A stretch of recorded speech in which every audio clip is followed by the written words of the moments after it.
তো আমি রান্না করতে বসে গেছি, ঠিক আছে। তো কালকে লুচি বানিয়েছিলাম, মাংস বানিয়েছিলাম, বলেছিলাম তোমাদের যে ভিডিওটা ছাড়বো, তোমরা দেখতে পাবে, কিন্তু আমার এডিট করা হয়নি গো, প্রচুর বড় হয়ে গেছে। মানে কত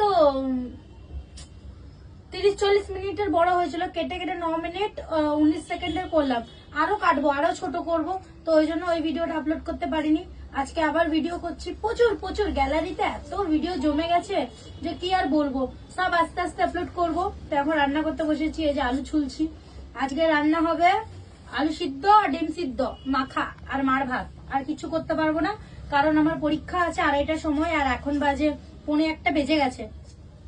তো ওই জন্য বেশি কিছু রান্না করতে পারবো না। এই যে ভাত চাপিয়ে দিয়েছি এদিকে, আর এদিকে আলু ছুলছি আমি। তো দেখি পরে ব্লগগুলো আপলোড করবো, দেখতে পাবে তোমরা। যাই হোক, টাটা।